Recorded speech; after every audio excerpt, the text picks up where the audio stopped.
Good morning, everyone. Welcome to Leadership Live with Anton Gunn. It is Wednesday, 9 a.m. Good morning to you. I hope everything is going well in your world. And today I got a topic that I know is one that we've all been hearing about and talking about. But really, I want to try to provide some help to people who are in this situation. And that's what I'm referring to when I talk about being paralyzed in a toxic workplace. Now, let's just be honest. We all have been there before. We apply for a job or we apply for a role. We get the role. We're excited about the role. It is the dream job, the dream goal, the thing that we really, really wanted, or at least thought that we wanted. And we get in the organization, and then over time, it goes from being the place where we want to be to that place that I can't stand, the place that I'm trying to find a way out of, but I'm feeling trapped. I'm feeling in an environment where I don't know what's next for me.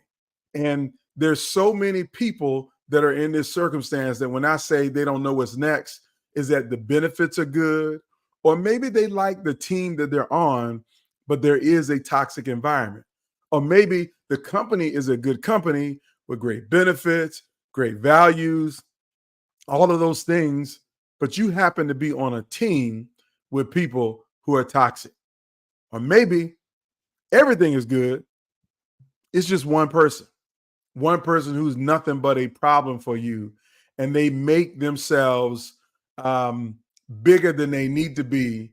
And it makes it hard for you to want to function day in and day out.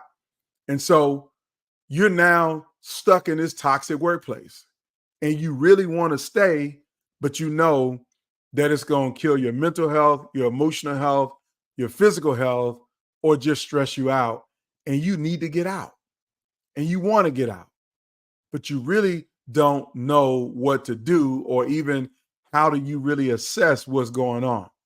So I'm not going to spend a whole lot of time today on this topic, but I'm going to give you 4 steps that would help you. Now, before I give you those steps, let me tell you why I thought it was important to cover this topic. I've done probably about 5 or 6 keynote speeches where literally I am brought in on the following topic: world-class workplace culture. Everybody know I'm a leadership speaker, and I keynote on leadership, and I also talk about organizational culture. But I've had a few organizations who brought me in specifically because they want me to help them to build a world-class workplace culture. That is the title of my keynote talk. And every time I do this keynote, I want to lay it out for you just so you can understand what happens after I finish the keynote.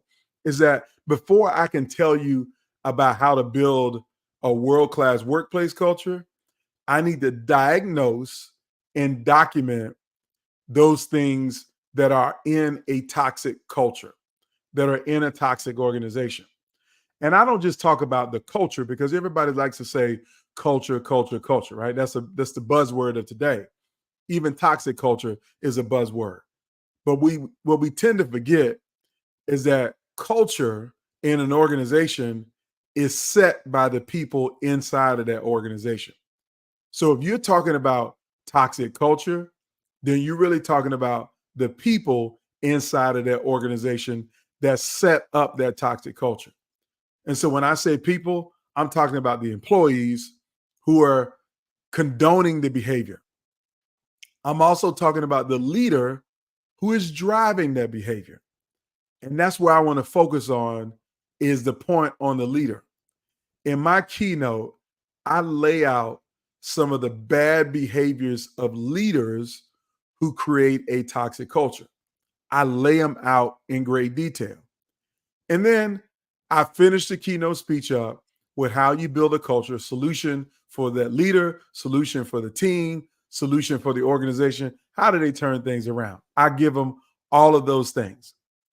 Now, what inevitably happens to me when I finish a keynote speech, I get a standing ovation, I get high fives, I'm signing books or signing autographs, I'm taking photos, I'm doing all of those things that happen at almost every keynote. And then I see someone staring at me in my eyes directly, like piercing staring at me in my eyes. And if I had to give a movie analogy for how they're staring at me, if you've ever seen the movie Get Out, that when he literally is standing there with his eyes big and you can almost see the tears bubbling in his eyes, about to run out his eyes, those are the kind of looks that I get at the end of my keynote. And it's a signal that something is wrong. And normally when I walk up to a person at the end of my keynote speech and say, "What's wrong?" they do something like this. "You know, you were talking about my boss, right? You know, you were talking about the guy that introduced you, right? You know, you're talking about her right there. She is toxic." So they literally will walk up to me and whisper under their breath that the person who brought me in to speak is the problem, or the person who's on their team is the problem. It doesn't just happen in my keynotes. I mean, I literally walked into a business the other day and was making a nice conversation with a person who was helping me and providing customer service. And we started chit-chatting about what I do. And I said, you know, I help leaders build diverse, high-performing teams and a world-class workplace culture that you can identify, because a leader is somebody that has become a person that everybody will admire. And the employees of those places don't want to quit because they feel valued, respected, included, and visible. Like, I give them all of my spiel, if you will, or my the way I frame it up. And this customer service person looked right at me. "They need you here bad, because this one right here," and she was like pointing to her manager underneath her belt, "he don't understand none of that stuff you just said to me. They make me want to quit every day." This is a person who's providing me customer service in real time is telling me this. That literally was just last week. So what am I saying to you? I'm saying to you that you might be like that teller, because clearly she was more senior in terms of years in the organization. She wasn't trying to quit. She even kind of hinted as much. "I got 4 more years." If I had $1 for every time I heard somebody say, "I got 3 more years. I got 2 more years till I get my pension. I got 1 more year till I get my pension. I really want to quit, but I got 4 years." These are people who feel paralyzed. They know it's time to go, but they're paralyzed because they got good benefits. They got a retirement coming. They got more money coming. They got a bonus coming. I've heard people even say to me, "I'm staying here till I get my bonus, to my first quarter bonus." All of these people are indicating that they're paralyzed in a toxic workplace, that they want to get out, but they can't get out. For some reason, they're not deciding to get out, and they don't know exactly what to do. But I'm telling you right now, you don't deserve to be in a toxic workplace. Nobody deserves to be in a toxic workplace. Not in 2024. The world is too big. There are too many opportunities. And there's so many other places that would benefit from your leadership skills rather than the place that you are. But you might be too invested, and you might not really know what to do about the challenge. So I got 4 simple steps that I want to recommend for you to consider as you deal with being paralyzed in a toxic workplace. Number 1, what I want you to try to do is to really identify the source of the toxic environment. Is the source of the toxic environment one person who carries out bad behaviors and make the whole place poisoning for everybody else? It might be, but then it also might not be. It might be how your systems and teams are structured in your organization that make it hard for you to thrive in that environment, that makes it toxic. That teams might be pitted against each other. They might be in the same company, supposed to be working in tandem, but the way they are structured, they're pitted against each other. And you see these toxic outbursts related to it. So I need you to identify the source of the toxicity. It might be a person. It might be some structures. It might be a team. It might even be the business model. because some business models literally are toxic for you to thrive. When you think about the number of KPIs and quotas and sales goals and other kinds of goals that they set up, that can create a toxic environment. Or maybe it's one of these, what we call toxic positive environments, which is everybody pretends like there's nothing wrong. This is the perfect place to work. Everything is going well. There's no drama here. There's no bad behavior. We're winning every day. And people are looking around and seeing that the Titanic has hit an iceberg and is sinking, but you still standing on the bridge trying to convince everybody that everything is all right, that there's nothing to see here. So you got to, number one, consider identifying the source of the toxic behavior. Because if you can identify it, then you might be able to find a way to navigate yourself away from it, around it, or maybe get some help to address it. Now I'm going to come back to that help point in a minute. Well, let me give you the second thing you should consider if you're paralyzed in a toxic workplace, that you should be documenting everything. And when I mean documenting, most people know how to do this today, but you should be printing off hard copies of the email with the toxic, verbally abusive language in it. Print it off, put it in a folder, take it home with you. Save it. You want to be documenting it every time an encounter happens in a meeting.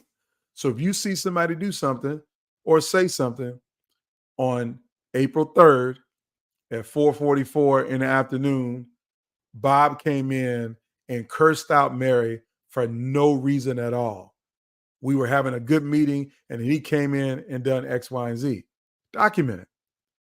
You can also document it by validating with other people what they saw.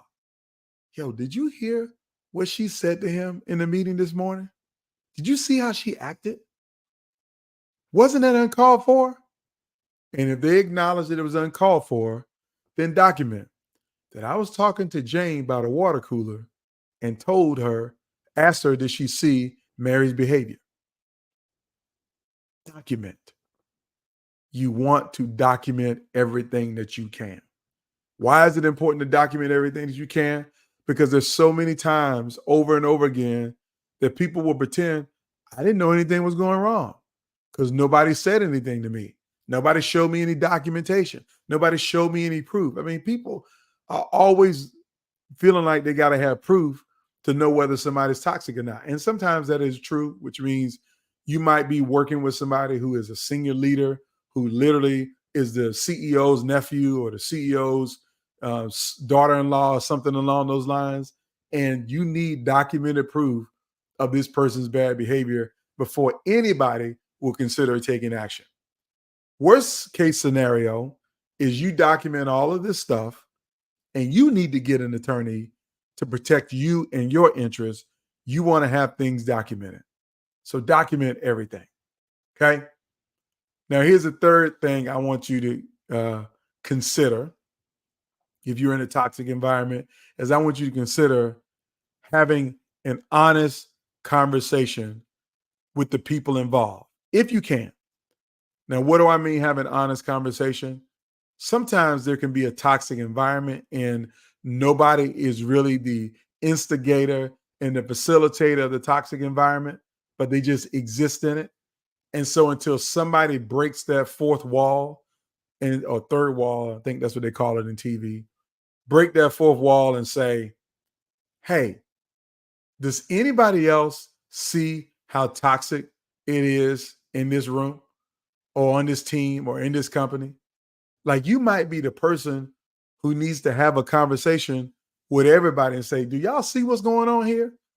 Am I the only one that is thinking this, or are you also thinking it? I'm telling you, honest conversations can be very cathartic because everybody is waiting for somebody to say something, but nobody said anything because they were all waiting on anybody to do anything about it. You don't want it to be nobody, somebody, or everybody.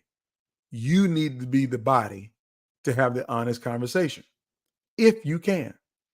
Now, sometimes it ain't going to be helpful to have that honest conversation if the toxic person is the person that you report to. It ain't going to help to have that toxic that conversation about the toxic culture if that person is someone who you can't have any ability to influence their behavior or them being removed from the situation. But if you can have an honest conversation, do your best to try to have an honest conversation. Now, here's the fourth thing I want you to consider if you are paralyzed in a toxic workplace. I want you to take your time and focus only on what you can control. Now, what do I mean focus only on what you can control? Well, the first thing you can control is your emotions, your tone of voice, opening your mouth altogether. You can control your thoughts. You can control building good relationships with good people. And that's what you should do. Don't get swallowed up and focus on the person who is toxic or negative. I tell this to leaders all the time. Stop focusing on the bad actor and focus on the 9 other good people who are waiting on you to lead, who want to hear from you on how you're going to lead them. But you can't get them there if you spending all of your time and your attention focused on the one bad apple in the bunch. So control what you can control. And that is your relationships, your thoughts, your actions, your words, your emotions. Be in control of those things. And if you can't control your emotions, then you really need to get out. Because there's nothing worse than being in a toxic environment and having low emotional intelligence. That you can't even have self-awareness about how you might be contributing to this problem, which tells me you might be the toxic person, or at least a contributor to the toxic environment. So I'm telling you, control your emotions. Control all that you can control. Influence what you can influence. But then that's it. If you're paralyzed in the toxic workplace culture, you got to identify the source. You got to document everything. You literally got to have an honest conversation, if you can, about what's going on. And the fourth thing you want to do is to just control you.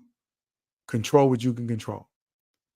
So I hope this was helpful to you. If you want more information about this, feel free to check out my blog at antongunn.com, where I'm writing about this and lots of other common topics that are important to leaders inside of their organizations.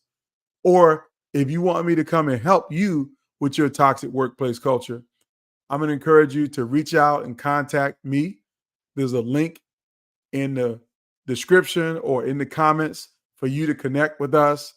I'd love to learn more about you and your organization and how I might be able to help you get unparalyzed in your toxic workplace, or more specifically, how to not have a toxic workplace in the first place. So I hope this has been enlightening for you this morning. I hope you learned something. I hope you got something that you can use. It's been my pleasure to be with you, and I'll be with you every Wednesday morning, 9 a.m., rain, sleet, snow, or hail, or delay. I'll be here, and I hope you are too. Everybody have a fantastic day. See you next Wednesday for Leadership Live with Anton.